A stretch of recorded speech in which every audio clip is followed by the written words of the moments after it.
others, he's and she's. Welcome to the Endless Eight podcast, a curated list of the works of Kyoto Animation. I'm your host Yata, and joining me today, as always, is my co-host with the most, Kai.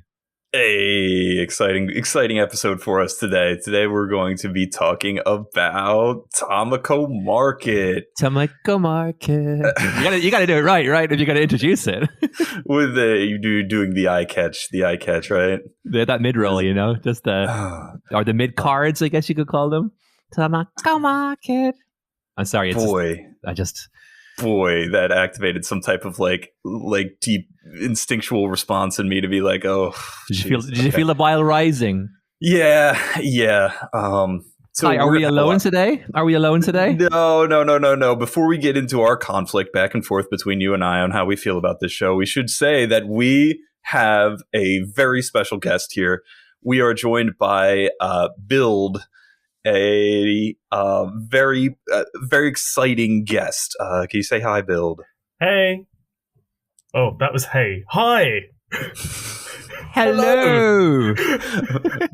And Bill, could you also tell the people at home what you're famous for and why you're joining us to talk about Tamako Market? Right. So, some of the things I do, I run a large anime community called Definitive Anime Chat Thing. And also I do art and make stupid jokes on Twitter. Yeah, that's kind of my thing.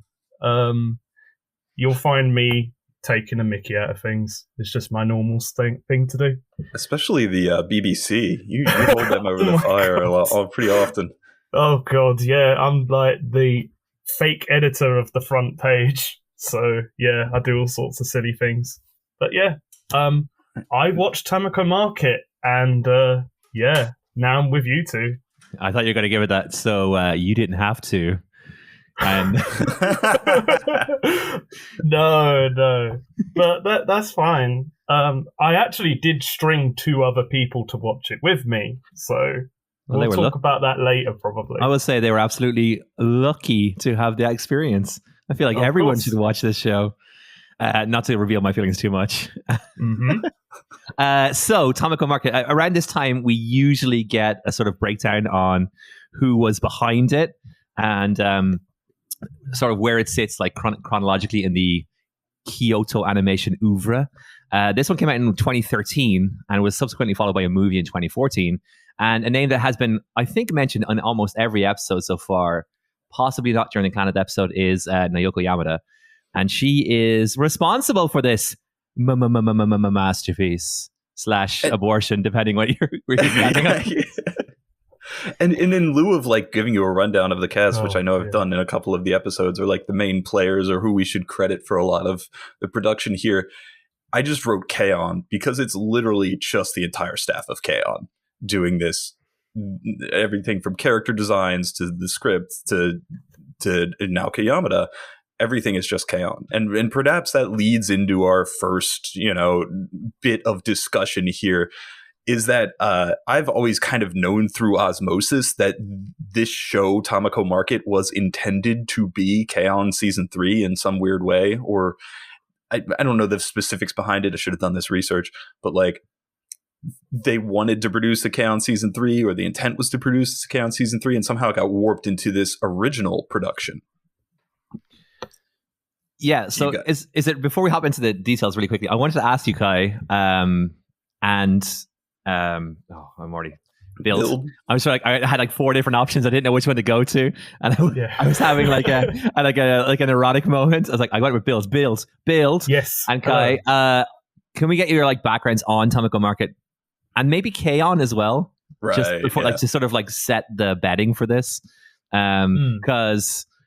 I think it's good to like kind of get an idea of where we're coming from, and if there are sort of like rose-tinted glasses or a sort of like nostalgia, like there was with Clannad, and maybe to some degree, 𝓈𝒾𝓃𝓄𝒶 as well. Right. Bill, you go when first. We came upon this. Take it. Oh, all right. So Tamako Market, I only just watched it like for the first time. It was something I got last year for Christmas. Actually, it was one of those collector's edition box set things. I got it for Christmas. it's actually kind of interesting. My family actually like anime, like I do. Yeah. So the two other people I watch this with are my brothers. So we actually watched this together, and we were like, "Oh, let's put on one of the box sets." And I was like, "Oh, Tamako Market, let's watch that." And so that's how it happened. I've never watched it before, but a lot of people I know and that I'm friends with have seen Tamako Market before. So I've been told numerous times over the years, "Build, come on, you got to watch Tamako Market. I know you'll love it." And it's like, yeah, I will, but this is on at the moment, and I got to watch this. And, you know, I have spent all this time, and now I'm watching it. Well, I finished it now. K-On, though, that was quite a few years ago. But I've only watched it once, though. Yeah. kyo-ani is a bit of a weird one. Like, until only a few years ago, I wasn't actually watching any kyo-ani at all. So it's a relatively new thing for me. We should also say that kind of like your server is kind of very in the orbit of this specific type of anime, right? Like there's when you talk about anime in general, there's like magical boys fighting each other, and that's like this area of anime and the shonen and whatever. And then your server is like as far divorced from any of that as you could possibly get, right? Yeah. You're very familiar with magical girls, like we said. Aria, the animation, is a big reference for you. So I'm surprised then that Tamako Market you only got to it just now, because it seems like so far in your wheelhouse that you would have seen it and been familiar with it. Yeah, it's weird because like you would have thought I would have seen it already, but like I am hopelessly bad at watching stuff on my own. I just like, I go, okay, let's watch some stuff with friends, or let's watch stuff with my brothers. And yeah, like the only anime I've watched recently in like the last 3 years on my own, I recently watched Love Live Sunshine, but I had to push myself to watch that on my own. Did not expect that to be the answer. Yeah, had to push it. But yeah, I just don't do that for some reason. I just like showing people and sharing things with other people. And that's what's so good about running a community like that. You can share stuff with other people. I can totally relate to that as well, because my sort of like introduction to anime as such was through like a weekly magazine that might have been released in the UK as well. But it had like Blood the Last Vampire and Vampire Hunter D. But it was like Studio Ghibli is like myself, my brother, and my sister all got into it together. And that was like a kind of a bonding thing for us as we were coming up, like through our adolescence, was like collecting the DVD Blu-rays of the DVDs of the Studio Ghibli. And then that sort of like we all sort of have our own sort of taste in anime. And I definitely took it further than them in terms of like they would probably refer to me as the anime guy, but it was always cool. Like I remember like Film 4, which is like it's a TV network or TV station in the UK, and they would have like summertime marathons of like Studio Ghibli movies, and it was such a cool like vibe watching those with my like siblings, and like sort of like it was cool. I find like that's one of the cool things is like seeing that as like a kind of like a tenant or like a core piece of my like childhood and adolescence. It's like experiencing that with my brother and sister, and you know, forming our taste collectively together.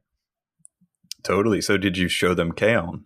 No, it will be a hard sell. My sister maybe, but my sister's more into like I got my sister to watch Shogun Roku with me, which I know you're not a fan of, but I am such a like I do legitimately think that's the best anime. And I thought she would appreciate it. With my brother, it's more like he has a kid now, so and she would have been born around this time. So like our big thing was just like counting down the days that we could show her like My Neighbor Totoro, and she would appreciate it, right? Oh, that's fun. Yeah. So we will make a wee of her yet. You still got time. She's got no choice in the matter. So I guess I'll go then. So I got back into anime in 2011. I very specifically remember it being 2011 because Steins Gate, Madoka Magica, it was airing. And one of the things back then is what you would do is if you're getting into anime was watch K-On, you know? because of course you did. And I think K-On! Was one of the first like 3 anime that I watched, as an adult. And so it kind of like set the basis. You said, Bill, that you avoided somehow watching most of the kyo-ani shows. Well, I started with Haruhi and K-On! So that was kind of just what anime was for me as a modern weeb. But I guess that the more interesting thing is I too also did not watch Tamako Market until this week. And I knew of Tamako Market's existence, right? I'm very much aware. I watched the first episode and I said, boy, this doesn't look great. This looks like a bad K-On! And that was my impression of it and why I had avoided it. But to talk about like watching anime with your things, actually, I do have a story. K-On! Was on Netflix back in the day in America.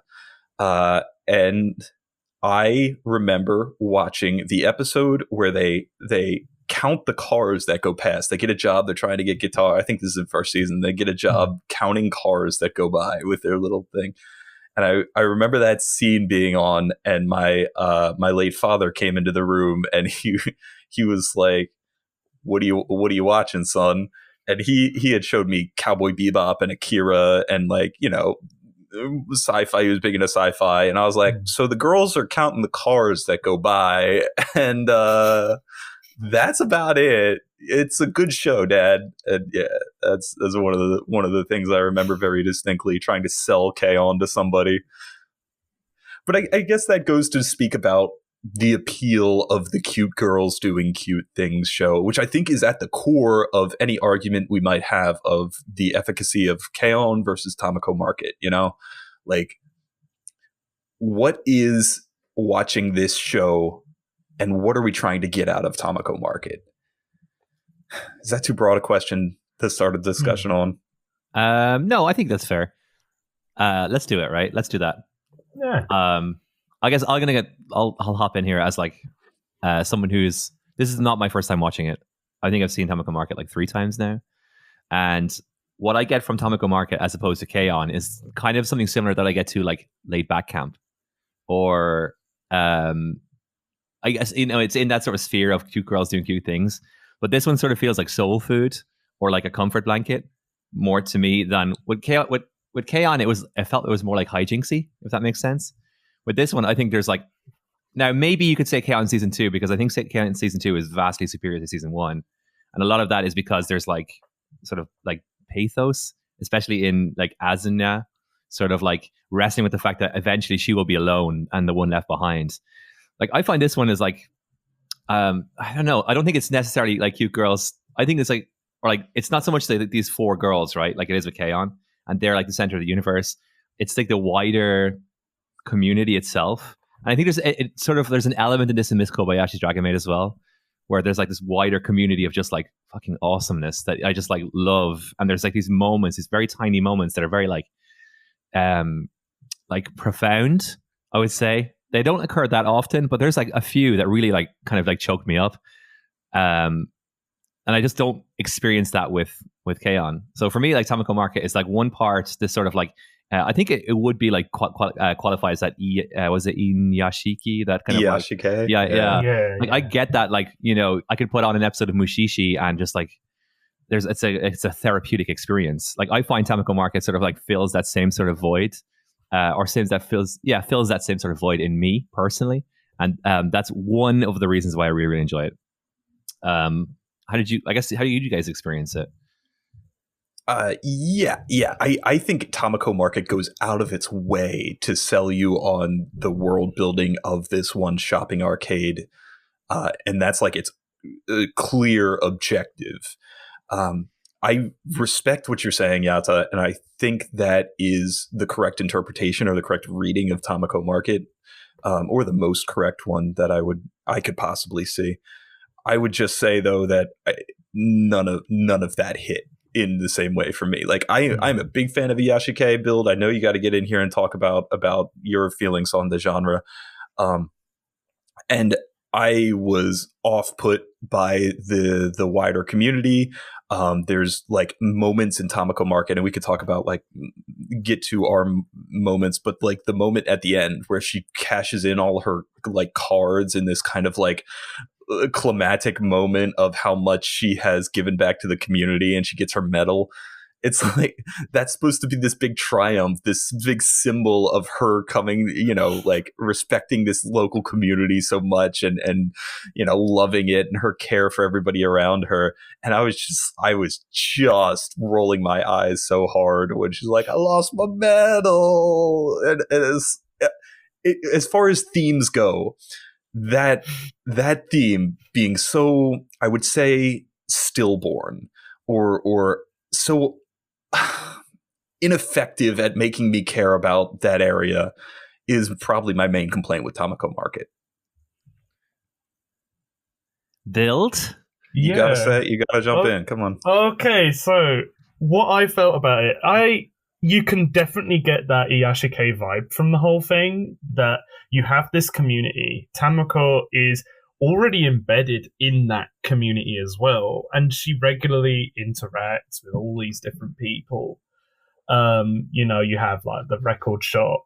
She'll sit there, have a coffee, have a tea, they'll have a chat, they'll put some music on, and it feels quite genuine as well.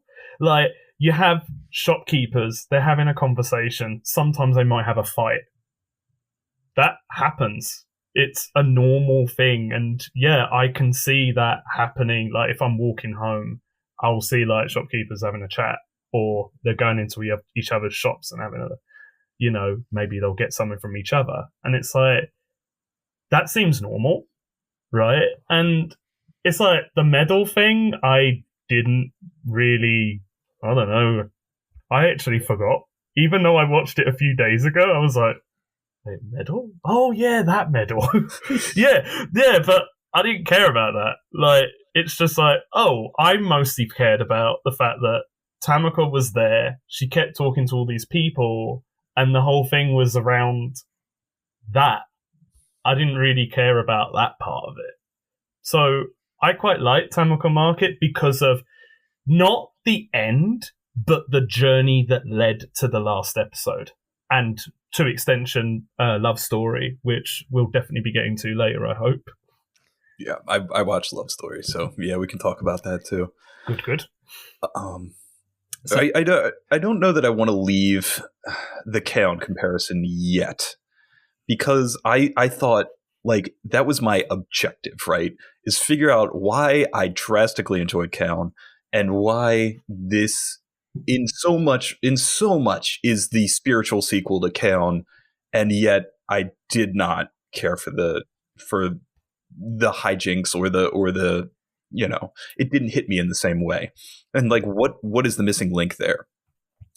And I think the first point of comparison, which might be good to transition into talking now about the characters of Tamako Market, is that there's something more or something less in Yui, or there's something different, I suppose, in the cast of 𝓁, not even in how they like are structured. Like what you said, Yata, about it being composed entirely of just the 4 or 5 girls is totally true in 𝓁. It's very limited, much more limited in the scope. But I think there's something more in Yui specifically as protagonist, as lens of which we're viewing or introduced to this world, and character, than there is in Tamako. And I think this is my other like major quibble with Tamako Market, is that Tamako, the character, she's just not anything. She's just, okay, let me go on my rant. All right. Before you all get upset. Like, oh dear. When you talk about a character, okay, I don't know whether I can compare her to Yui or talk about like characters in general. Let's talk about characters in general. Agency. What does the character do? What do they want? What is their objective? How am I invested to the character? In the first episode of Princess Tutu, Duck wants to dance with the prince. I'm like, oh shit, okay, Duck wants to dance with the prince. In the first episode of Kill la Kill, I'm like, Ryoko wants to kill her, or Yuko wants to find her father's killer, right? Like a revenge. Okay, got it, good. What is Tamako? What does Tamako do? What does Tamako present? She wants to keep the status quo. That's like the only conflict that happens in basically Tamako Market and Tamako love story. Like she has nothing other than enjoying this right now, right? Or the life she leads and talking endlessly about mochi. So that directly contrasts with Yui, who in that first episode we see is like lost or like confused, doesn't really have any friends outside of one, you know? She doesn't know what she wants yet. She's kind of incomplete. She finds it in the light music club and in her passion for playing the guitar that she doesn't know she has. And that's a much more engaging story, even if it's not the focus of the plot every episode, even if it's cute girls doing cute things. Like, I can get behind Yui and her arc in a way that Tamako does nothing for me. That's my rant. Okay, can I hop in for a second? Is that okay? Please. I'm sorry. Right ahead. I had to go off. Okay. So I'll just like set it out in the beginning. I think I absolutely adore Tamako. I'm going to say it. I just find her relentlessly sincere. And for some reason, as I go through life, I appreciate that more and more in characters. It's one of the reasons why I really love, the second years in Seren Euphonium, because I find there's like a lot of that sincerity in them as well.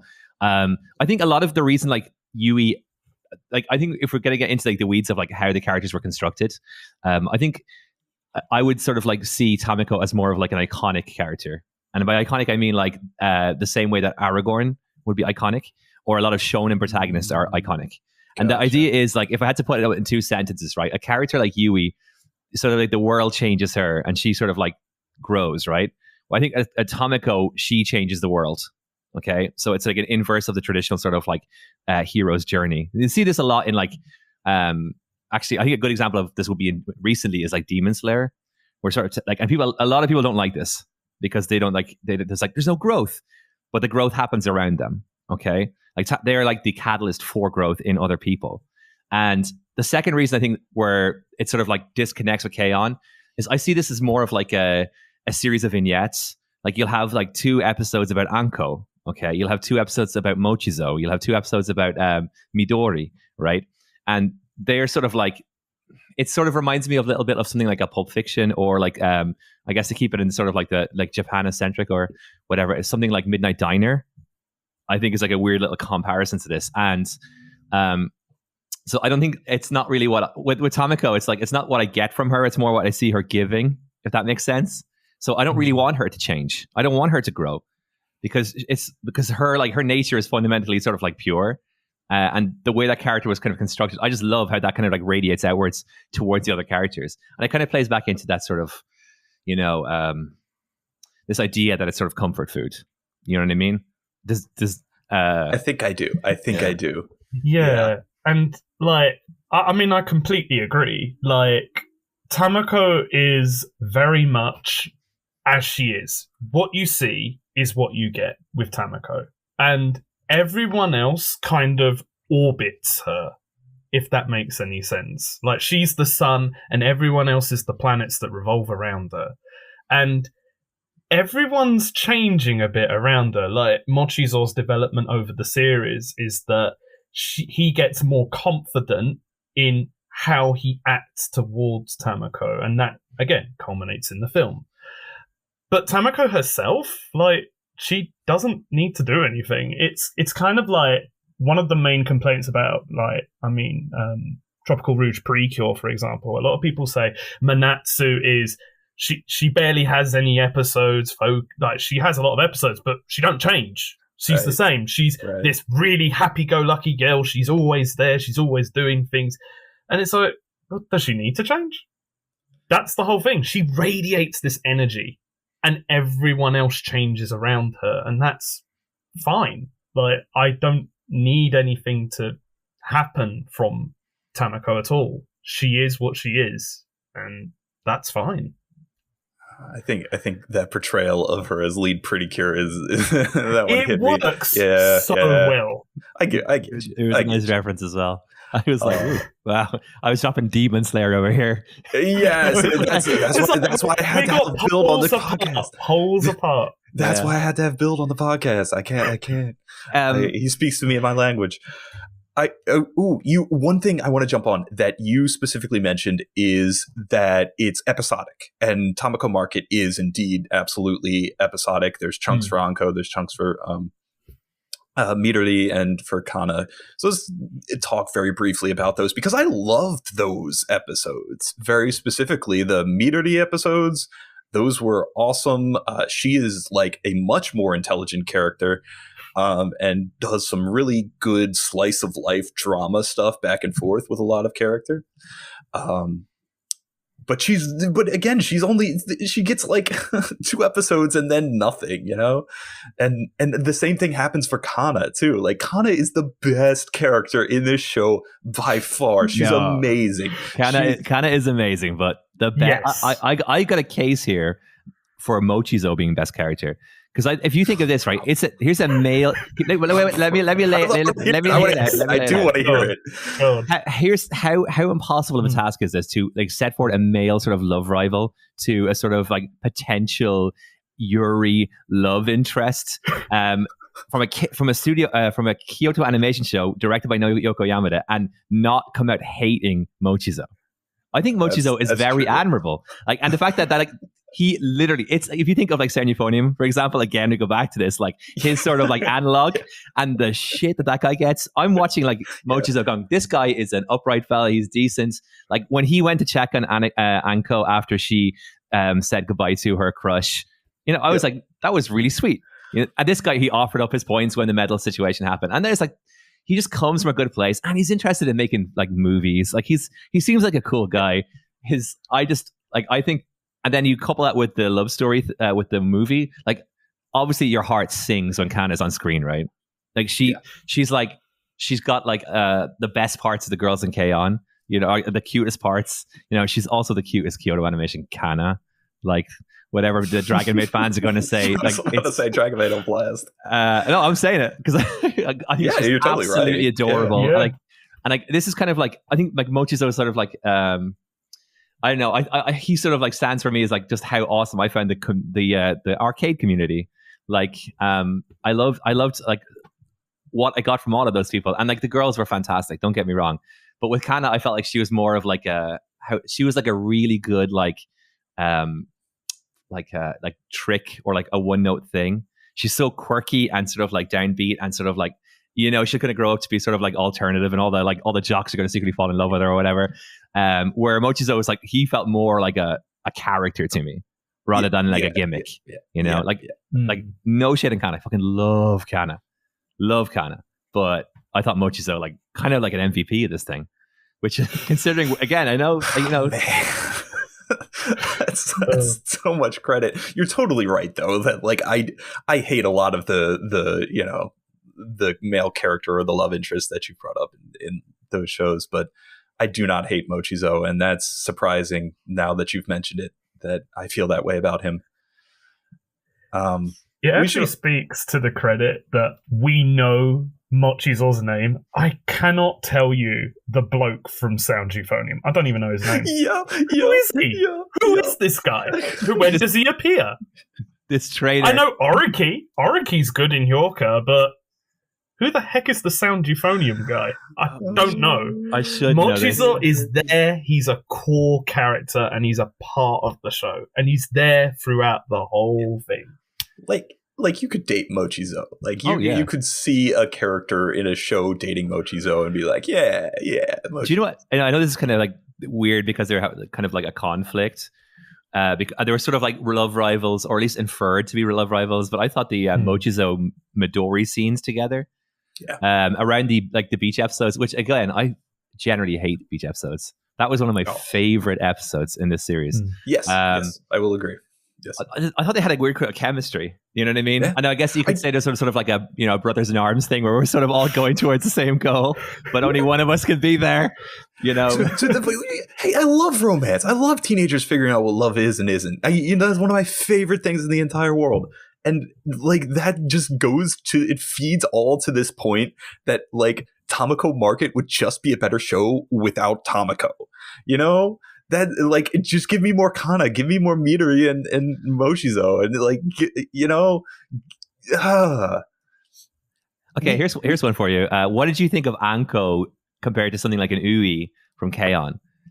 Because I like kind of like Anko's sort of like, I don't know. She seemed to have a little bit more like vinegar in her personality. Where like Ui's like God love, like Yui would be literally dead if Ui wasn't there, right? Right. Anko is sort of like I could see her being a sort of interesting kind of like protagonist as well. Like maybe like, because you see her in the future, like her arc in my mind is like, her rebelling and her wanting to go to college, or her not wanting to do anything got to do with Mochi, right? In the future, so, she's a fascinating little character there as well. A couple things. First off, Yui is like 2 standard deviations below the bell curve on intelligence. She's like unsustainably dumb, and that's kind of part of her appeal. And Tamako is like pretty average on the lower side of average, but still nowhere near a Yui. So their little sisters being a bit different roles. I will totally agree that Anko has so much more than Ui has going on. And that's totally valid. I appreciate Anko so much more as a character there, and her episodes are wonderful too. Like I would watch more of Anko, honestly, because she has some real character drama going on. As far as their relationship, whatever. Just because it involves Tamako, then I'm like, who cares? Yeah, see, that's a tough beat, for a show that's basically everything is kind of involved. That's what I'm saying. I'd love to do it. I cannot fathom this. I like Tamako as an older sister, because having a sister that's just like, oh, Anko, are you all right? Like, you could come out the wardrobe. Like, I'll help you out. Like, but that's fine. Like, you don't need like a bold and brash upper like older sister. Like, you just got someone who's just like, hey, come out, let's have a chat. Speaking of bold and brash older sisters, though, and this is sort of like a theme around this time, Mochijo's sister is quite bold and brash, but she's also kind of like attractive, So it's like there's a bit of a run here because Chunibyo has the same sort of thing where there's like a very attractive older sister, like who's also kind of like mean. It's like that's one of the things I loved about this in terms of like character design. Whereas you'd have these like very, very, very, very, very side characters, and they're sort of like really well crafted. And I would really notice this when they're having their like meetings, or you'd watch like events at the school when they're playing badminton, or when they're spinning their batons or whatever. And you just like I was like find myself like kind of drawn around to the other characters that were sort of like occupying that space. And there's a real like high bar, like it's kyo-ani, so you shouldn't really be surprised. But I find myself sort of just like kind of marveling at how well constructed, like, and how sort of tactile these characters are. And we mentioned it last episode too, right? Like when we were talking about free character designs, and we were like, give me that Mo Blob, give me that. The character designs here are so appealing in the same way that K-On's are, or just like they kind of got memed on back in the day for these kyo-ani moe blobs. But if you appreciate them, these are good moe blobs. Like everything looks gorgeous. And we have gone 33 minutes into this podcast and we have not mentioned either Choi or Dara. Yeah. So this might be a great time to do so. Oh, good. Okay, here because I know this is going to be. You want to get back? This is going to be an interesting topic. Do you want to get back on the soapbox first? No, I want you guys to speak. Please, please. Go on. Okay, so Choi and Dara. Who should I start with first? I think Choi, because I think Choi is quite an interesting one. Choi comes into the series quite late, about halfway through, and she comes in and there's this underlying plot through Tamako Market, which is like Dara is this bird who's just appeared, and somehow he can communicate with this mysterious couple, right? And then Choi comes along, and she's one of them, and she's trying to find a suitor for the prince, which is really dumb. But it's really funny as well, because it's like, okay, what the heck is this all about? There's a talking bird that's also a projector or something. Choi is Choi's really funny because she beats up Dara, and that's funny because Dara's dumb, and we have to beat up the bird, right? And all the time she just berates him, and it's funny, right? But she's really nice with everyone else, but she just beats up the bird all the time, and that's someone we need.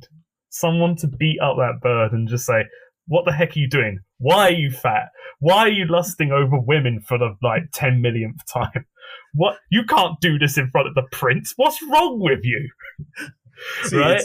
It's extra diegetic because we, the viewer, after hearing Dara for 7, 8, 10 episodes, want to beat up Dara, and then Choi gives us that catharsis.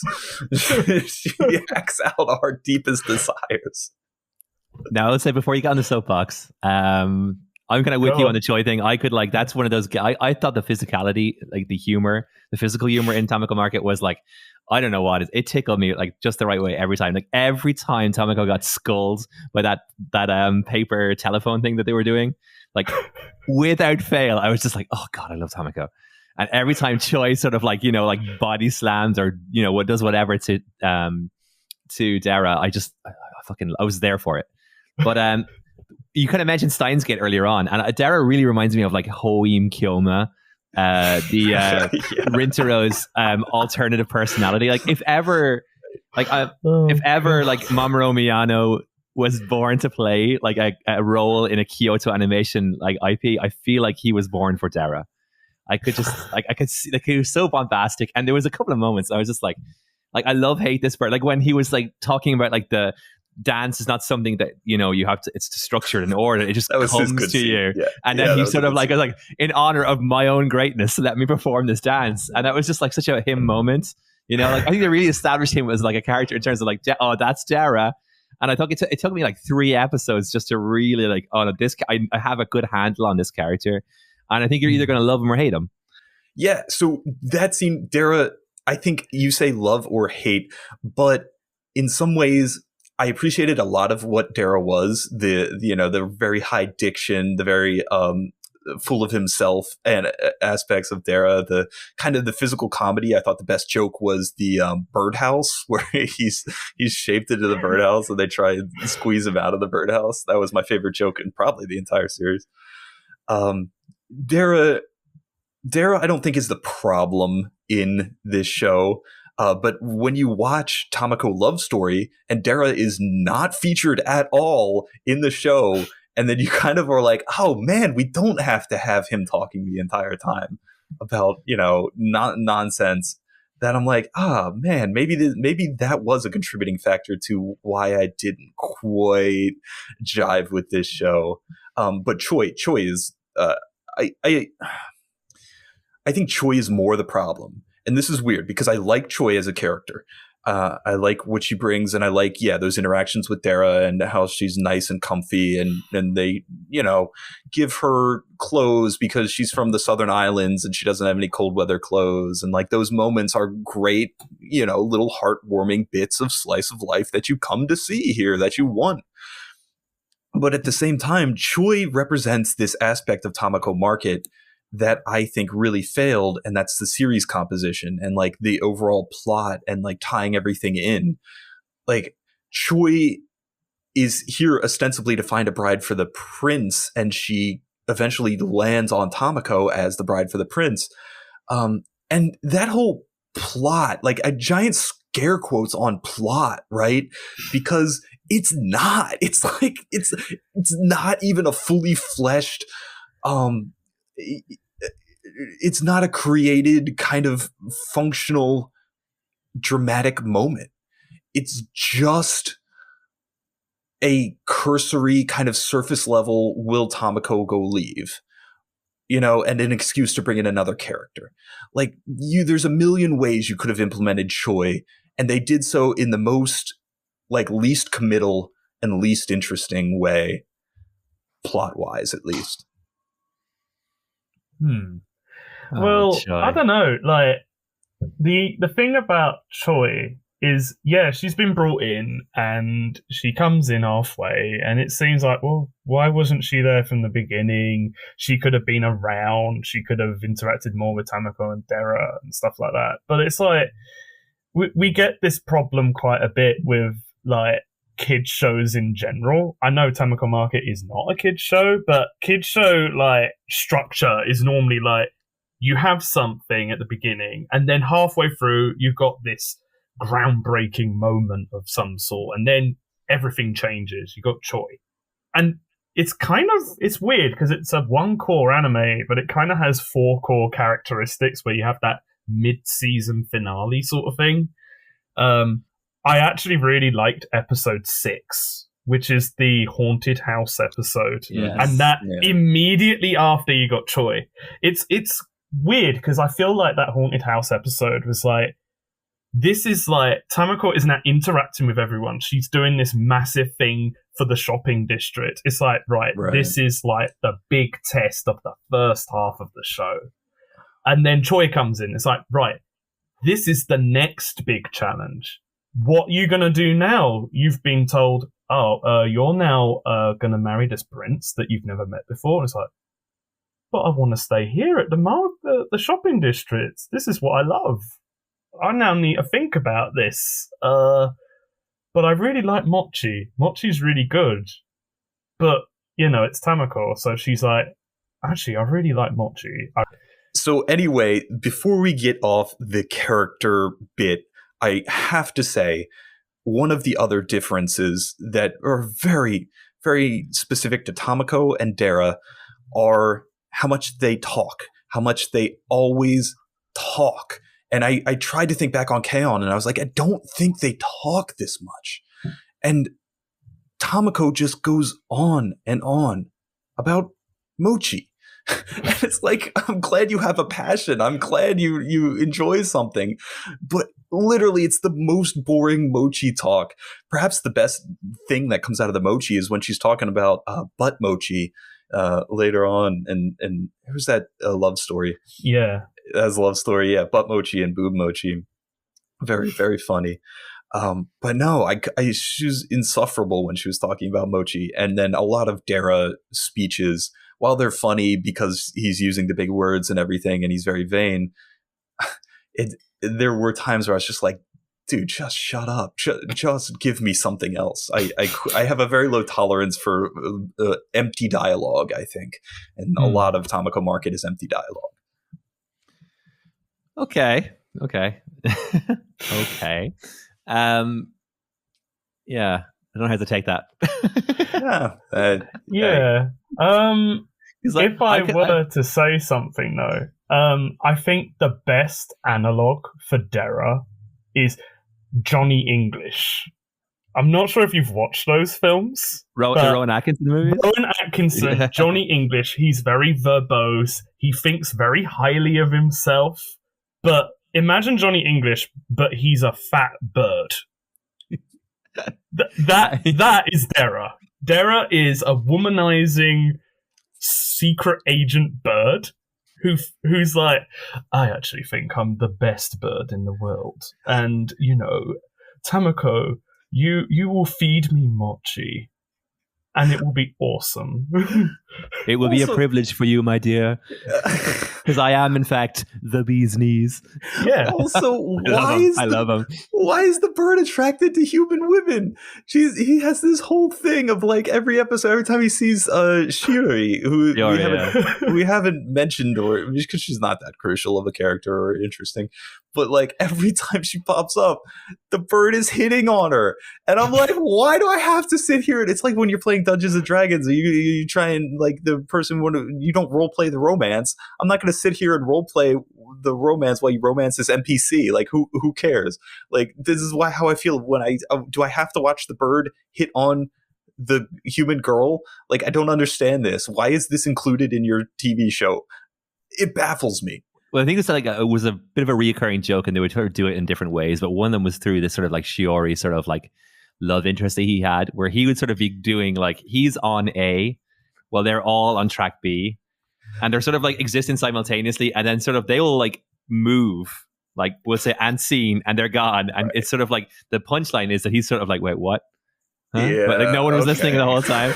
Like it was oddly effective for me. I don't know why. Like I said, you're right. But again, I was probably like coming from a points of like, I kind of like almost like want to like it, if that makes sense, because I'm just like I have like so much like kind of built up sort of like stock in the show that they're kind of like the moments that maybe other people might find a little bit less, charming, we'll say. I'm just sort of like, oh, it's just reinforcing this kind of like thing that I really like, But so I'm looking for the goodness in it. Right. That's the cute girls do this slice of life thing, or if that's the mystic veil that if you can accept these characters and have this believability in them, then they can do a lot of stuff and you'll buy into it. And I think that's a very tough thing to do. And I've tried to share a lot of anime that have this kind of slower pacing. And it's like, well, you got to really care about the characters and the world and you just got to be bought in. And something like Arya the animation is very guilty of this too. If you're not bought in on the characters, if you're not in believing them and in on the jokes and invested emotionally, then you're not going to get any of the comedy and any of the world building and any of the warm fuzzies that you are intended to feel. So does the writing and the production values and the music and everything give us enough of this investment in the show and break down that fourth wall enough to get me in there and feeling those feelings? And for Tamako Market, I really don't think it does. And then it cascades down to things like, do I find Dara charming or annoying? And I fall on the annoying side. Can I give my like Dara moments? Because I was thinking about this. There's a few that I was like, top 10 Dara moments. Yeah, like top 10 Dara moments. Special shout out to every time he would turn around at the beach and there was this sort of like grotesquely sort of like overpowered looking cat or pigeon or seagull or dog, and him sort of like just like pulling a whitey and then just like, oh yeah, like that. But the one that was just like really sort of tickled me, and this was kind of like this was another like fine just like moment of like Naoko Yamada's like mastery, because I think she really leveled up in the series in terms of like technically from K-On! But when in episode 8 where they were in the record / coffee shop and I think it was Beethoven he started playing, it was like and they were telling him that he's going to like he has to go on a diet. And again, this is this moment where he's sort of on A and they're all on B, and they're sort of like, yeah. And it's sort of like all their sort of enthusiasm is counteracted by this like really foreboding music, and he is like still as a statue.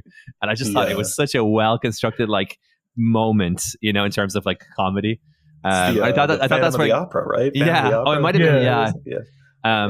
Actually, I gotta say, like this show was actually I thought it was really good for needle drops as well. I think Naoko Yamada's got a very good ear for like music. I would imagine she's got quite good taste, because I find this in Liz and the Bluebird as well. Like the insert songs were strong, and I think it was episode 2. There was like the French song 𝓈𝒾𝓃𝓄𝓈, I think it was called, and they just sort of played this sort of like 60s like French pop thing. And I'm a fan of that genre. Like there was a period of my life when I was like in high school, I was really into like 60s French songstresses. I know it's like absurdly pretentious. Without talking about the Who in silent voice. It's like it hits you straight away in that film. It's like, oh my god, how did they get this song? Yeah, that's such a mad moment when you have like a song you recognize in an anime. I think I've heard like Scarborough Fair like in 10 different anime, and every time it's sort of like, oh, I know Scarborough Fair. I'm probably one of like 3 people in our generation that had actually heard Fly Me to the Moon before Evangelion and heard Frank Sinatra singing it, right? Well, if you want to hear a lot of like, normal music, watch Jewel Pet Sunshine. It's just full of that thing. It's got like, you watch like episode 8 and then all of a sudden Aerosmith starts playing. Oh, that's great. It's just amazing. Out of curiosity, what Aerosmith is it? Because like, there's like 3 Aerosmith songs like each other. Okay. Yeah, they play that. They play like there's a Beatles track. There's a shot-for-shot rendition of Flashdance in there. The What a Feeling scene. Yes. It's shot-for-shot exactly the same.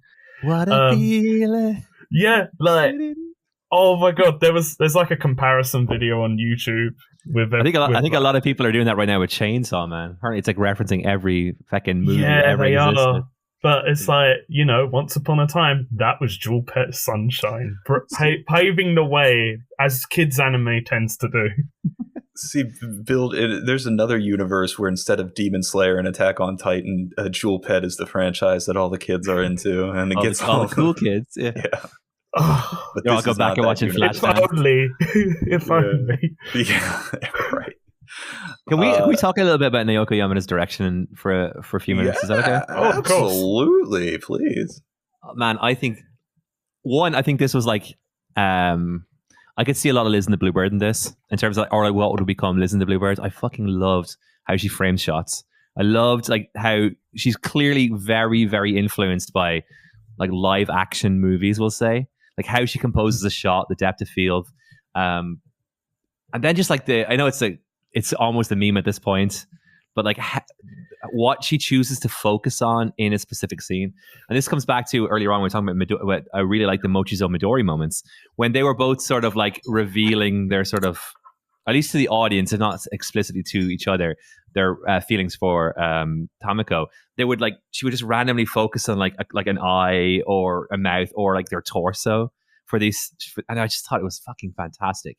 I felt like this was, I don't know, I felt like she really like story and plot aside, if you don't enjoy it, you don't enjoy it, and that can't be changed. But I think from a technical perspective, I was like, and this is, cut and paste for almost everything Kyoto Animation, but in this one, it was like it felt very distinctly her, and it's cool because I felt like with Kyoto Anime, with K-On!, it was more like the sort of like the style and the aura of the show, more so than the technical stuff. I felt like this one, it was just like it was like she really started becoming like a signature creator in my mind.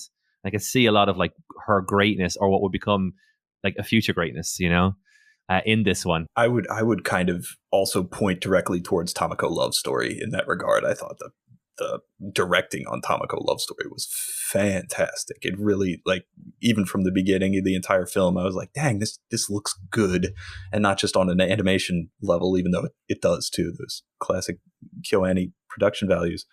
In regards to her, or the growth or the place in Kyoto animation history, and like I find it very odd that K-On! Existed, and K-On! Was a success, right? Like almost indisputably, like through a societal impact and monetarily or anything, that this, in the ways that you've mentioned, is probably a better overall show from the production values or directing, or in certain angles is certainly better than K-On!.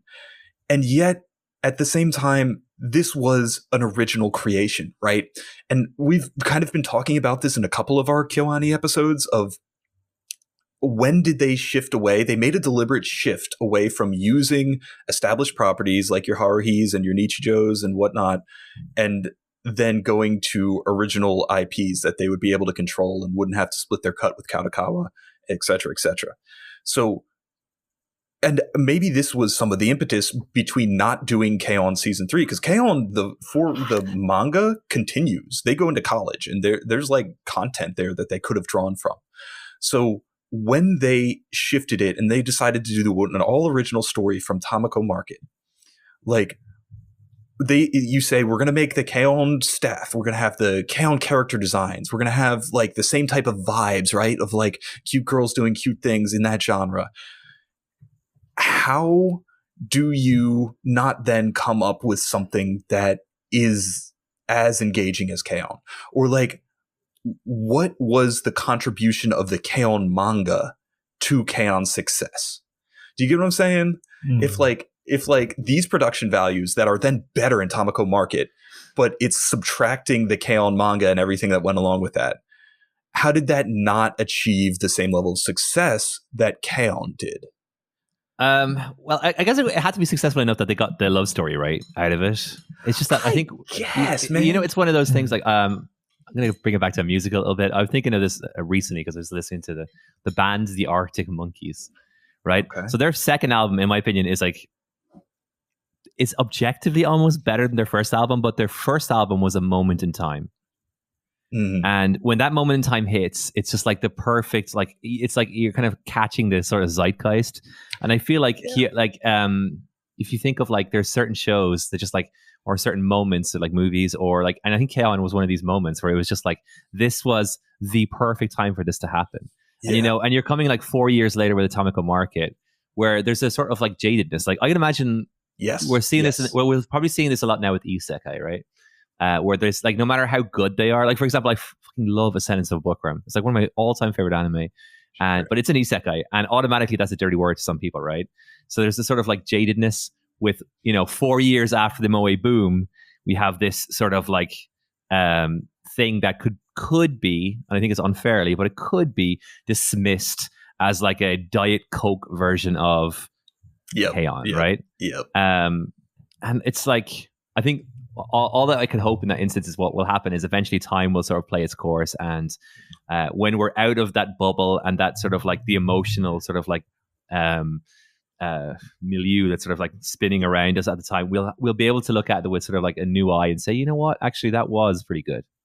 You know, like I'd imagine a lot of like Nirvana fans might have had that with like their second album after Nevermind, right? Or like Radiohead fans, you know, after like the Bends, and they're like, oh, here comes OK Computer, and you know, I just feel like, you know, I distinctly remember that. I distinctly remember the Moe Blob cute girls doing cute things hate back in the day.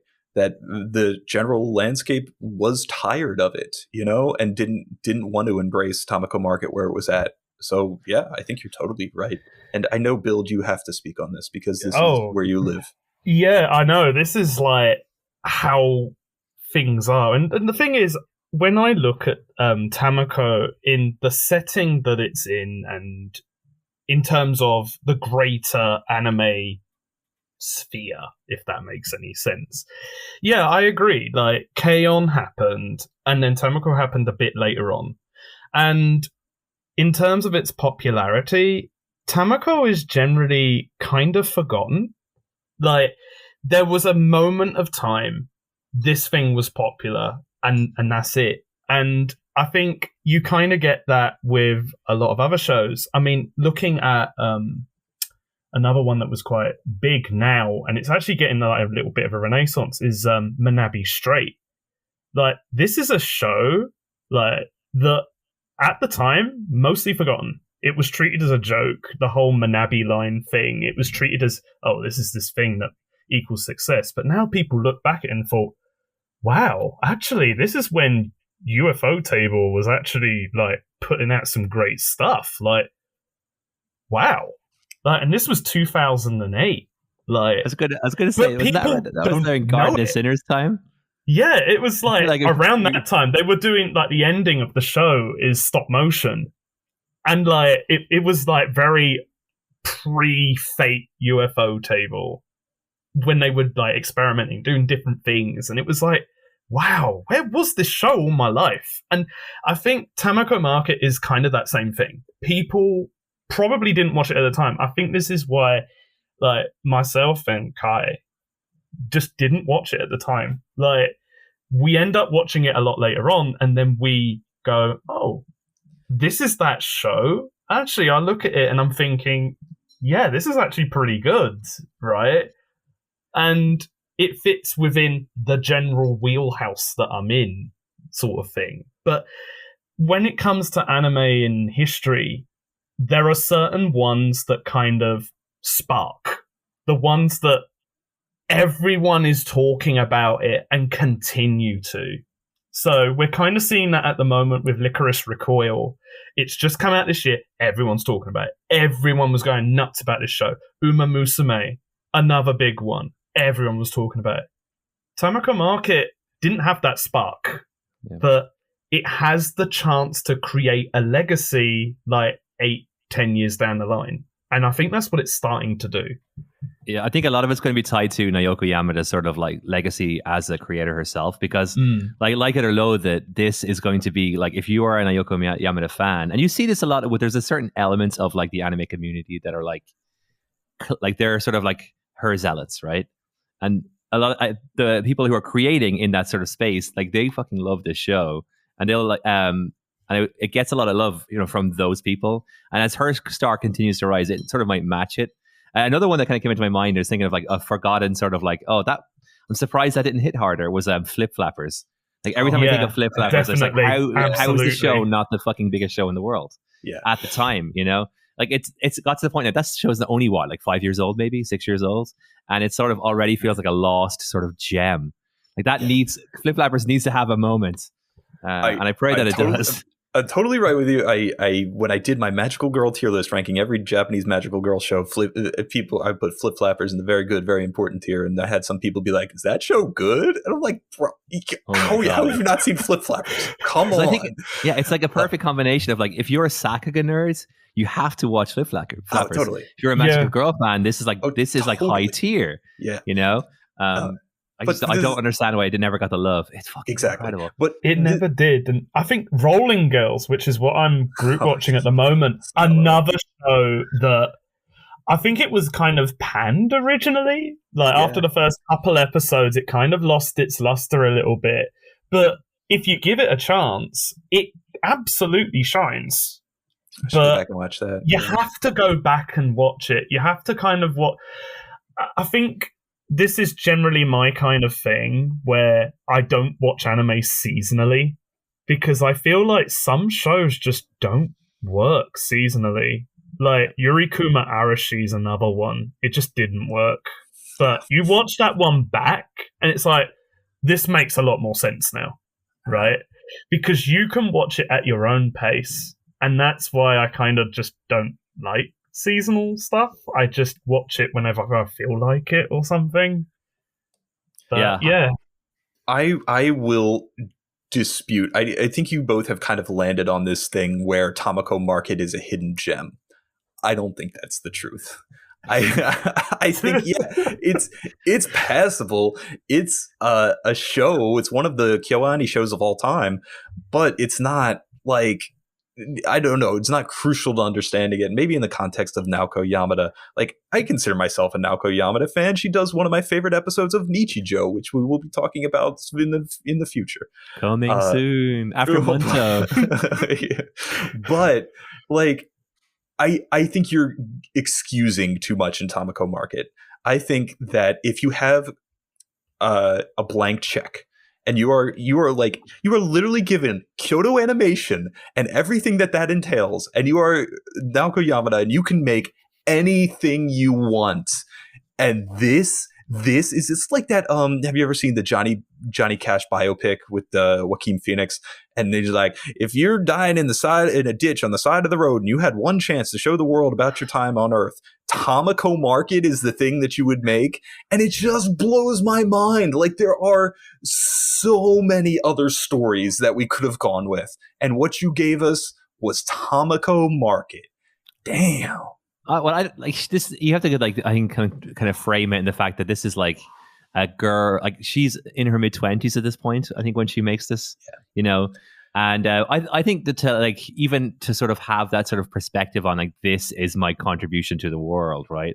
Like, she's only 4 years removed from sort of being sort of like fast tracked into K-On, right? Right. And I feel like looking at K-On and then looking at this, I can see that this, I can totally buy that this is something that which she would want to make, right? Yeah. Because like it's got little bits of like what will, you know, become sort of like you can see like with the Midori sort of thing, you can see like, oh, the Liz and the Bluebirds elements, right? There are segments, you know, right? There are glimpses, right, of something that could have been very engaging and very good storytelling, but the collective is not, at least, you know, from how I'm looking at it. So that just makes it feel like lost or so much of a wasted attempt. Okay. You see, it's so hard to like, I almost don't understand where you're coming from. You know what I mean? Because Yeah, I'm yeah, so yeah, sort of yeah, like yeah. so it's so like up my I fucking love this kind of thing. It just reminds me like again it's like when we spoke, I don't know if we spoke on air about this before, but back in 2018 it was the year I think it was 2018 when there was the what was it called? Place Where the Universe was released. Yeah. And Oh, I had on the Anime Addicts Anonymous, shout out to them podcast. They have this anime Oscars thing, and I voted like my nomination for anime of the year that year was _Camp, right? Oh, and a lot of people okay. are because I that's just like my kind of show, right? Yeah. Like I know it is cute girls doing cute things, and it's sort of like low stakes, high fun, and that's sort of what I want almost. Not all the time, you know. But like when I think of this or Flying Witch or Laid Back Camp, as I said, that just hits like it fills a need for me. And with this one, what I liked, like what sets it apart from Tamako Market, as I said, is this sort of like pathos and this sort of like deeper sort of thing that's going on emotionally. Like there's a couple of scenes I gotta shout them out because I just thought they were so fucking fantastic. You know, Afro Dude in the shopping market. I do when he remember Afro Dude. When he sort of turns and sort of like says that he to his like implied love, and we know he loves this girl, or he's at least enamored with this girl who works at the Rabbits bathhouse. Yeah, and he says, "I hope you find happiness." Yeah, and that's it. Like he doesn't. That's just like I like the sort of like variations on love, because the obvious thing for the obvious way for that to play out is like this big sort of like declaration moment, and then to really compound how much I love this little arc that was going on. One of the ending scenes of that episode was her father sort of like alone cleaning the bathhouse by himself, and this kind of mirrors what Tamako's father feels when he's sort of confronted by this absurd Tamako maybe getting married thing. Like, come on, her heart is in Isagayama. Like she's one of those people who's like it's in her blood, right? I don't know how anyone believed that she was ever going to leave, but that scene of him just cleaning alone, and they had that to frame that him having the sake and the udon place, and he's affected by it. And she says, like, I don't know who kind of like made the point, but like they said that, oh, he's struggling with the fact that his only daughter she's going to leave him, right? And just having that bathhouse scene, I find that really affecting. Like I was like, that's a moment you won't get in K-On! And because they spread the love a little bit more, you can have moments like that. And like obviously this is like someone who's watched it multiple times, so you can really focus in on these little things. Like I thought there was little moments like that, and then just the father playing the song, and I don't know, I love that kind of stuff. Yeah, and like one of the things that I think you've really touched upon there is Tamako Market and family, because I think that's actually one of the big themes of this show, like how Tamako is part of a greater family, which is the shopping district, but also Tamako's family herself, with her sister, her dad, and her granddad, and the mum that passed away. And what was it? I think it was episode 9. They get into it a bit more about the relationship between the dad and the mum. And this is definitely something that Reiko Yoshida, who's series composition on this show, she's explored with this before, because we had Ojimajo Doremi. She was series composition on that. I have to bring Doremi in there. I was also going to say, I looked it up. She did a bunch of Aria too. So yeah, of course she did. And you know what? Like, one thing that she is very, very good at is exploring how characters relate to each other as a family. Like you have, and Doremi is an original anime. It's not based on anything. So the parallels there between Tamako Market and Doremi are kind of there in that regard. But you had like the Aiko story where she has her parents, they've had a divorce, she lives with her dad. And it's like, what is the family relation there? But now we've got Tamako, who is this girl who has a dad, a granddad, and a sister, but no mum. The mum's passed away. It's like, how does she interact with that? How does the dad think about that? We explore, like, one of the things in the show was Tamako had to remember this song, and it was the one that the dad had wrote for the mum. And it's like, it's really sweet, especially when it turns out like Tamako was just humming it wrong and the dad had no idea And I thought, oh, this is so good. I love shows that focus on family. And I think that's why I like this show. I like Tamako Market for that. When the father sort of like, the guy at the music store is like, oh, I didn't know he's like, she's too dumb to sing in key or something like that, or to remember that she's tone deaf. It's like, oh, because the father's an interesting character in himself. He's so abrasive and sort of like cantankerous. Yeah. But I find like that sort of like, then you're like, oh, his wife recently died and, it can't be easy, I guess, and he seems like a traditionalist, Yeah. I like the dad, though. Like, yet another, like, extended character that has a bit of character drama going on, has a little nugget there, has something, is not just a repeated joke. When you were talking about 𝓈𝒶𝓇𝓈 and you mentioned Aiko, I thought of 𝓈𝒶𝓇𝓈 and her thing with her father and how that was explored in 𝓈𝒶𝓇𝓈. And yeah, those are the stories that I find valid. I find good and interesting. I suppose you guys are making a lot of the cases of the strengths of Tamako Market, and none of them are related to Tamako or like the overarching narrative, except in the fact that Tamako is something that is played off of. And I guess this goes back to what we were saying in the beginning of the show, that Tamako is not so much a character as she is an embodiment of the place or the culture that they're in. And maybe I'm wrong here. Is it me or is it Tamako Market? Maybe I need to think about things differently. So I guess I should thank you both for kind of like providing me the context here that would make Tamako Market a little bit better. If Tamako Market is not about Tamako, then you can enjoy it more. Or you could. I love Tamako, so it's like, again, I'll have to like with the caveat that you could also enjoy it for Tamako if you're of a certain disposition.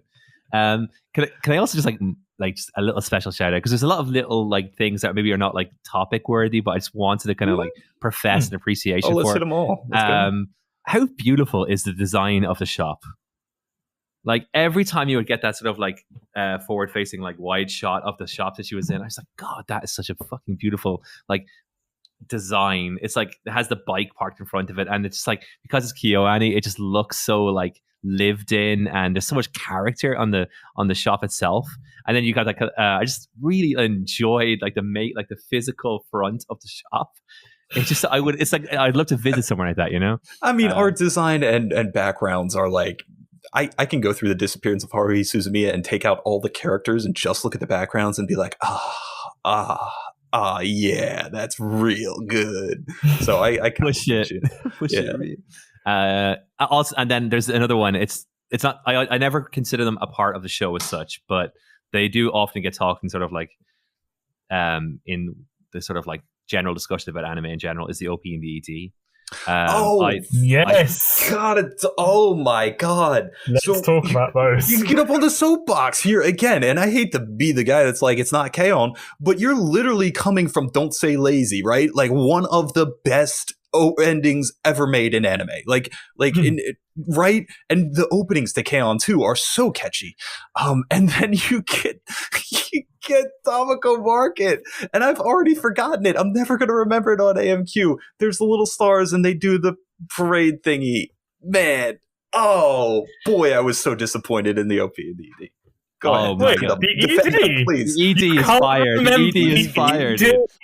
Oh my God. How can you not remember the ED? Like, it's so iconic with the record, and it morphs into like the moon and that. And it's like, and all the flowers. It's like the flowers. kyo-ani is so good with flowers. Let me tell you something. Like, my mum, right, she's walked and she's had a look at this and she's like, I want to watch this show because I'm a gardener and I want to see the flowers. It's like, look at these flowers, look at these blooms. They're all in the ending and it's so good. And it's like, it's such a nice song as well. The record is spinning, it spins. And it's like, it actually was really nice. Apparently I missed it. I watched this so literally good. 2 days ago. I love the ED. Like, the OP's fine. I think the OP's nice. It's kind of like, it's like this happy, jolly song. Welcome to the Shop District. look how much fun we can have. Look at the funny bird doing dumb things, right? The ED is like, you've now watched this episode. Let's chill out a bit. Have a look at this record spinning. Look at these nice soft pillow shots of Tamako and that. And it's like, that's so nice. And it's so very much within kyo-ani. It's a completely different vibe to Don't Say Lazy, but it works so well. Okay, I had to pull it up on YouTube just to even remember what we're talking about. But go ahead while I'm watching. Like I say, this is like my third favorite kyo-ani ED. Like regardless, I think Don't Say Lazy is like a 1 or a 2 for me, and then the original Chunibyo one. I just think that's such a fucking banger of a song. And but this one I think is like, it's more of a music video than what we got in K-On! Like you had these like you had these shots of like, you know, Kana or Midori and Tamako sort of just like popping up, and it felt very like well executed for what I think she was going for. I also loved like how they sort of like dimmed the saturation and the color, and again the song is just such a bop. It reminds me of like and this is a big compliment because it's one of my favorite EDs in any anime, is a Hokugo Distraction from what's that gamer show? You know, what's the show called? High Score Girl. Oh, right. Yeah. And again, and then it's sort of like a penguin drum as well. It has a sort of like similar element. Don't even fucking speak those words on this podcast. Don't even say that, dude. I seriously, this is like a fucking S tier ED. Okay. I don't know what's going on here. Absolutely, I completely agree with you that this song, it completely works with Tamako. It works so well. And do you know what? It's like, it really speaks that you said it's kind of like a music video. It's like, this is what Naoko Yamada is doing now, right? Yeah. She's like, she spread her wings. She's gone out of kyo-ani. And it's like, oh yeah, I'm going to make this music video and I'm going to make some ads and stuff. Let's not talk about the Kit Kat adverts. Let's Japan and Kit Kats. Yeah, I know. But figure that out. I don't know. She like, you know, it's like, she's very good at making these small 1 minute, 30-second vignettes. Yeah. And they work really nicely. Man. It's a cool down. I love that. In a show like Tamako Market, which is just fun hijinks for 20 odd minutes. I can tell Kai is like dumb bird. It's like, here's something cool. I can tell right now Kai is like, fuck this shit. What's going on right now? I mean, I listened to the song again. The song's all right. The song's all right. I get you. And there's some like After Effects processing. Yeah, they do the little focalized thing. They do the light, the hard light. Yeah, it's fine. I don't even. I would say the first season free ending is like 10 times better than this ending. I would say I could list a bunch of them. The Nichijou, Hari Yukai, like any of these I would take over Tamako Market. Like, wow. I think a lot of it comes into like, because a lot of people, I think a lot of this comes into like your taste in sort of music as well, because I think it's like half and half. Like you have the sort of visual delivery with the music, and if you just don't vibe with the song, I had this issue with a lot of OPs, especially with Kyoto Animation, where it's sort of like it's there, it's very loud and it's very fun and it's very Kyoto Animation, but and it's almost like a statement of intent for what the show will be. But I don't want to hear this, right? Like I'll get it like a couple of times. So I was basically, I can tell you that the OP is 1 minute and 33 seconds because I kept on skipping it after the second time. But with the ED, I would just like, you gotta let that ride. I will ride that all the way down to Slumber Town. I fucking love that ED. I will hold that L. I will, if you guys say so. Absolutely. Because damn, I love that ED. Well, listeners, if you are on YouTube, head over to the comments section and then say your favorite Kyoto Animation EDs and if Tamako Market is in your top 3. No, I'll heckin' fight you. Because it's gonna have to be Don't Say Lazy, right? Like that's almost like I would a guarantee. Put that in my top 5 of like endings of all time of all anime. You know. God, do you know what? Like with the amount of EDs I've seen, oh god, it's so difficult to put one on top. You know.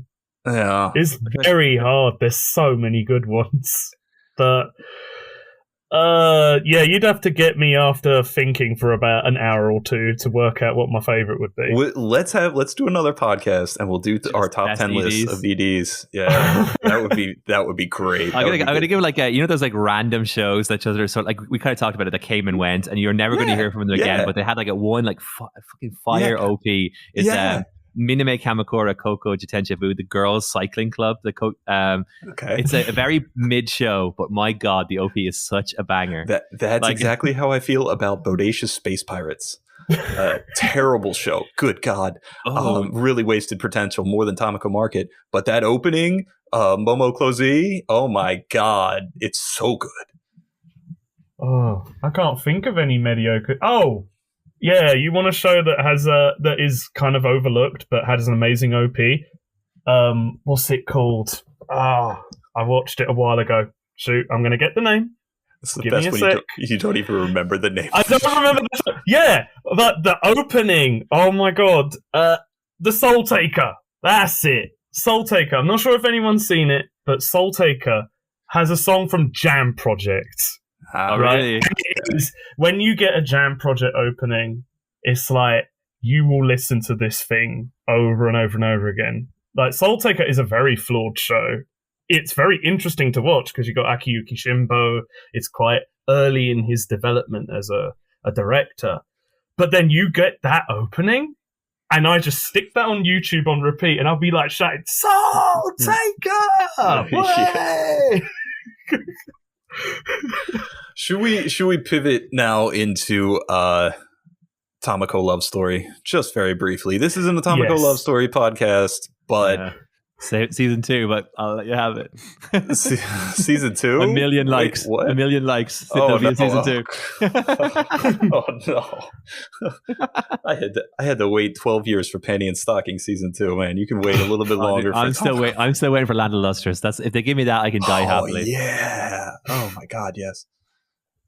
All right, what were we talking about? Oh, Tamako Love Story. Yeah, so Tamako Love Story cuts out 𝓁𝒃𝓃𝓄𝓈, and it very early on, Mochizo confesses to Tamako, and literally the rest of Tamako Love Story is Tamako reeling from Mochizo having confessed and saying that he's going to go to college in Tokyo for video editing. And like, I don't know. With my low opinion of Tamako going into this, it was very interesting to see her presented with an actual like character thing that required her to do something instead of just, maintain the status quo and talk about Mochi. And then 2, I don't think Tamako had it in her as a character to carry this film. And that's what I'll say about that. So go ahead. Oh. Yup. QED. Right. Proved it's done. It's done. I will say this. It's been literal years since I've seen Tamako Love Story. I didn't have a chance to see it today. Funny enough, I actually saw Tamako Love Story before I saw Tamako Market. Really? Because I remember when it came out, it was getting a lot of buzz. Like I know we said the show sort of kind of came and went, but I don't think Tamako Love Story did. I remember there was a lot of hype around it at the time when it came out, and people were like, "This is a fucking good movie. You got to watch this movie." And I remember watching it, and just straight off the bat, I was like, "God, that Kana is adorable." She's so good in this movie. She's so good. I don't think we stress enough how fucking adorable Kana is. Yeah, and Anko as well. She's very adorable too. Actually, everyone's adorable. They're all adorable, but Kana is like another level. It's like the fucking platonic ideal of adorableness is like Kano. So, but in my mind, it's been so divorced from. I can remember like the major story beats, but I can't really recall like the minutia of Love Story. So I'm just gonna like say that I'm gonna let you guys kind of have this. All right, Build, hit me with it. Come on. What do I hit you with Tamako Love Story? Well, I literally watched it less than 24 hours ago. Same. I literally watched it yesterday. So, right, Tamako Love Story. What? How did that showing go? Well, the first thing I'll mention is like my youngest brother, who really likes Dera. Right? He asked, "Where's the bird?" And I was like, "Yeah, I'm sorry, but the bird got cooked." He's now being eaten. And he was like, what? Oh, he's gone into roast. He's like I said, right, roast chicken. Oh, yeah. no. That's another callback to a good Kana joke. Happy he felt when about 80% into the film, suddenly he starts talking. He's like, "Yes, the bird's alive!" It's like a one shot. Yeah. It's like, oh my god! Like I thought that bird ain't gonna appear in the film, and then he does, and it's like, oh, do you know what? I actually felt really happy when Dara appeared, just for that one little scene. Yeah, and I was like, no, I didn't feel bad for joking about the cooked thing. Like, that was quite funny. But did you feel emotionally invested in the relationship between Kana and Mochizo? Oh, well, Tamako and Mochizo. Right, now that, though. Okay, so that you can really tell in Tamako Love Story that the whole, this is Naoko Yamada, and this is how she would eventually develop into the director she is today. And like so much of it is in this film. The way that she does her shots, the way that she frames things, like the backs and forth between Tamako and Mochizo is very similar to Nozomi and Mizore in Liz and the Bluebird. And it's like, wow, you can really see Naoko Yamada in this film. She is there. This is her film. This is everything that she's about in this film. And she takes these two characters who, you know, throughout the whole series are like, you know, really silly, bumbling fools when it comes to love. Like, oh, Mochizo can't remember Tamako's birthday. Tamako doesn't even have awareness of Mochizo's birthday sometimes and forgets. And like, because they're so in their own worlds, it's like, but now they're going, you know, Mochizo's like, I gotta go to Japan, to Tokyo. Oh no, looks like I've got to tell her my feelings now. Now I'm in this situation. And then he does it. And then Tamako freaks out. Because she's like, what's just happened? And she's like walking away and she's like a robot and she's kind of like going, and like skipping and jumping. That scene, by the way, like all these years later, her like walking away. Oh my god! Yeah, that's like it's still with me, dude. It's so good. The way like she's like, it's like Tamako malfunctioned. Yeah. As a person, it's like her circuitry had fried. The whole my world is Mochi. My world is the shopping district. Now my world is Mochizo. And then like afterwards, it's like she's talking with her dad and granddad, and it's like, oh, we're going to be making some Mochizo. And then they're like, have you realized what you've been saying? She keeps Mochizo all the time. That was a good joke. And it's so good. And they kept doing it. And it's like that repetition, the comedy's very good in Tamako Market because that repetition, like the whole Dara is like lost in like track B or for something like you said Yata earlier. And it's just so good that just as a multi-layered film, the drama was good. The romance was good. Like that bit at the end, it's like, oh, I told a little fib. He's not really going to Tokyo forever. I just lied to her. Credit to Midori. She's a great character. Yeah, Midori is good. Midori is very good. She's a schemer, but she schemes for the benefit of Tamako. She's there because she's Tamako's best friend, and she wants the best for her. And then it's kind of like Midori has now reached like the end of the way she is. It's like, now it's like, I accept Mochizo. He is the best for her. Can I actually, on that note, can I ask you guys a question? Go on. Were you guys rooting for Mochizo? Absolutely. 100%. Love him. My boy came through. He said what he wanted to say. He was struggling so hard through that whole film. My boy came through. Because I think of like what season 3 of Sound Euphonium, when somebody else is going to have to talk to somebody and confess their feelings for them, and how actively I will not be rooting for that individual, and contrast that to like how. What individual? Are you sure that Reina is not going to exist?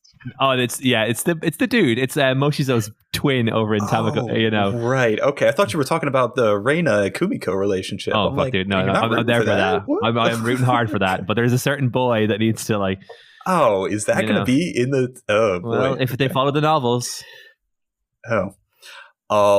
Please don't follow the novels. Please. Well, you know what it is. You know, we had this with Urusei Yatsura. They didn't follow the manga, and it made it a lot better. There you go. Don't follow the novels. Don't follow the manga. Do your own thing. Here's the thing, right? Believability, right? Suspension of disbelief. Do I believe that Mochizo even likes Tamako? I mean, they say that he does, right? But why would anyone like Tamako? That's kind of where I get off this train. I'm like, there are a lot of good women out there. You are a pretty good dude. You can swing a lot higher than Tamako. I'm not gonna lie to you. That's harsh, dude.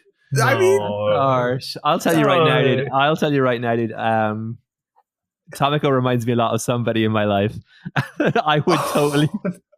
I love Tamako, dude. Oh, okay. We're gonna steer out of that one. But anyway, Midori and Kana are right there, and it's just like, come on, Mochizo, wake up. Oh, dude, he could not handle Kana or Midori for that matter. No, they're supposed to be together. They'll it's like the Montagues and Capulets, right? They'll unite the traditionalist and the sort of new wave of Mochi. Yes. Yeah, that's exactly it. The whole thing, like with the telephone across the street. It's like, this is Romeo and Juliet, except with Mochi. Now, I will tell you, yes, Tamako Love Story would be much better if both Tamako and Mochizo died at the end of it. No, doesn't do. No, it would have been a much better tragedy. That would have been a big moment. Where you're like, what the hell just happened? Anko walks in and finds their like dead body. Oh, they had suicide. They had a suicide pact. Well, that took a turn. Because I was thinking, have you guys ever seen what was that show? The Witch Show, not Flying Witch, but it was a show about a year or 2 years ago. It was about it was a witch. She had like white hair, and she would sort of travel around. The witch, Tabibito. Traveling Witch is Traveling Witch. That's it. Right. Traveling Witch. Episode 11 of Traveling Witch is one of the most breakneck tonal shifts I've ever seen. Oh, it didn't get that far. Dude, it fucking turned into Higurashi all of a sudden. Oh no! Yeah. I remember like watching that. I was like, I'm saying this. If that happened in Tamako Market, I would probably like die of like sadness because like my babies, they just died. You want the best for them, including Dera. What's a happy ending for Dera, by the way? Him and Shiori, or him? He finds a good bird. For Dera is that he actually Dera on the Southern Island was the happy ending for Dera, that he's just lying there with his shades on and he's just saying, hey, make some mochi. I really want some mochi. I'm really hungry. Look at me. All that weight I lost in episode 8, I put it back on because I love mochi so much. I loved it when he lost the weight. I think it was Midori or maybe it was Kana where they're like, you look weird. You look weird, right? He does look weird. He's clearly designed to be this rotund blob, and then his other forms. He is the perfect ideal of moe blob. Yeah, he is. And that's the thing. Like, I think like the most moe people in the show is probably like a lot of the guys. So like Tamako's dad, Tamako's granddad, Dera, and Mochizo, I think would be like, you just got to root for these guys. It's like when the granddad like went to hospital, I was like, no, not him. Yeah, he's too pure. Oh no, he choked on mochi. Oh god, it's like if anything bad happened to these people, I would be so upset. I couldn't handle it. Have you guys ever had mochi? I had it today. I had it today. Oh, you had it today. I literally I woke up early this morning. I had a couple of episodes to get through, and I was like on the weekends, like me and my other half, we like ordered together, right? We have to get something together. So I woke her up and said, I want croquets. Like because those like Japanese style croquets, and I was like, okay, doing some research, and I found this Japanese restaurant that's pretty close to us. The guy's from Japan, and he's like. And apparently it's pretty good. So we went there and they had like heart-shaped mochi. And I'm like, well, it'd be rude not to, right? Yeah. Listen, You also missed Mochi Day by a couple days. I was disgusted. I'm not gonna lie. I was like, I even showed it. It's like, oh, October 10th is Mochi Day. October 10th is Mochi Day, as we know. Yes, and every day going forward. Oh man, but yeah, I had it today. I enjoy mochi, but it's definitely a thing that I would have in moderation. Dara, you have to hear that. It's like I don't know. I'm trying to think of something like strawberries for me is another one. It's like I like strawberries, but I'm not craving strawberries on the regular, right? I can easily sort of take it or leave it. Mochi, it's also quite diverse though, like if I've had like some tonkatsu and they'd give you like a tiny little square of mochi afterwards, and then but you have fried mochi, it's something entirely different, and then you have mochi that's almost like potato. And as an Irishman, not to be stereotypical, but if there's a way to win me over, make it like a potato.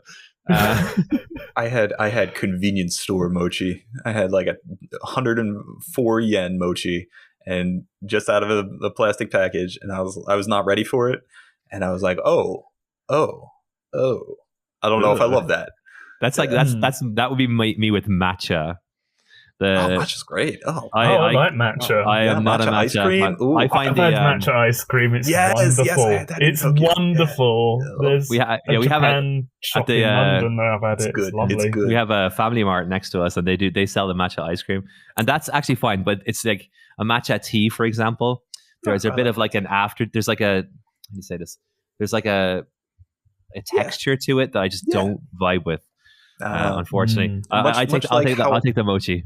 Yeah, much like how you're going to shoot Tamako down right now. I know you are. No. Well, no. I was going to say, much like how you don't vibe with matcha, I don't vibe with Tamako Market, so that's fine. We should get to the closing segments of our podcast, which we have done in every episode. First, we would do recommendations of like what if you were into Tamako Market or if you're into some other shows, where would you or what else would you recommend alongside Tamako Market? And I'll defer this one to Bill because off the top of my head, I don't have one.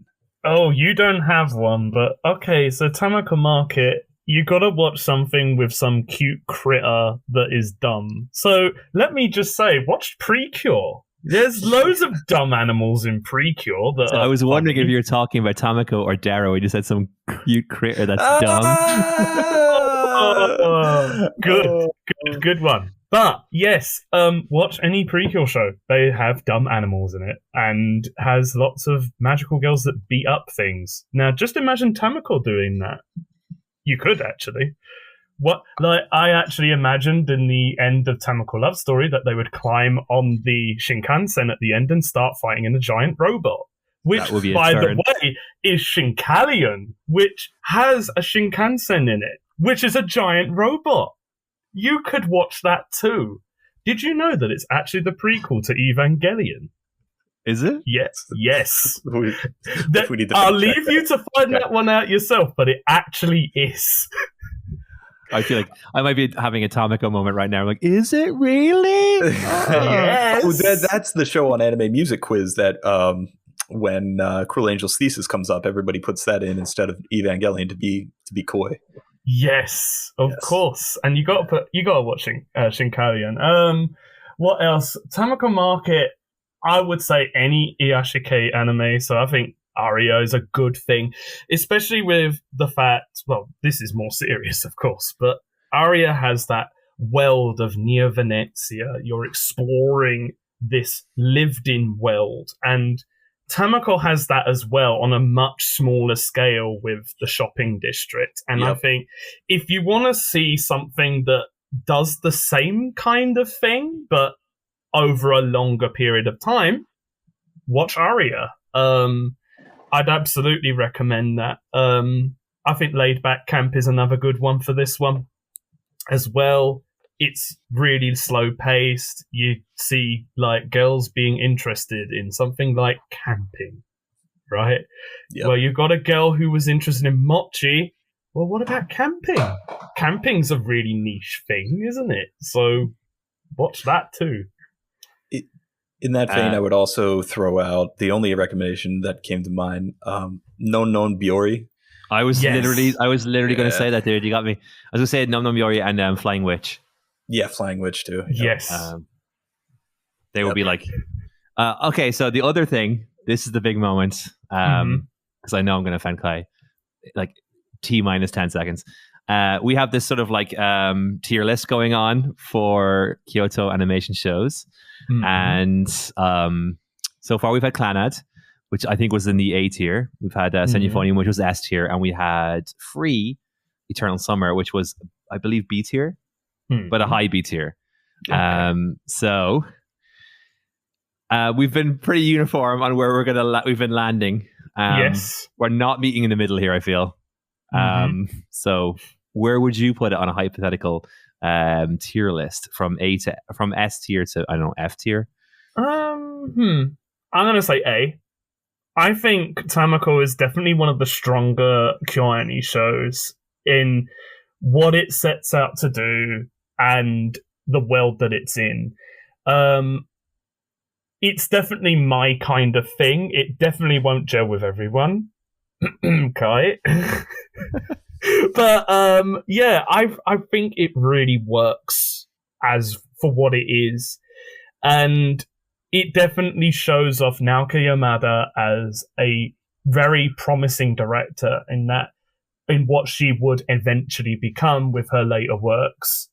And I absolutely highly recommend Tamako Market to anybody who wants to get into that. So I'd absolutely put it in an A tier if I was doing a tier list of kyo-ani stuff. All right, let me jump in, because then you can get the final word, Yata. I would say I would completely agree with most of everything that you guys have said about Tamako Market in relation to Naoko Yamada and the place it has in the cultural landscape. The part where I would differ from you guys is the efficacy of the show. I do not think it achieves its goals as effectively as it possibly could. And also that I just think the ambitions that the show has are nowhere near any other Kyoto animation show. Even we just talked about Free Eternal Summer, which is, I would say, pretty focused on this one constant idea and explores it very well.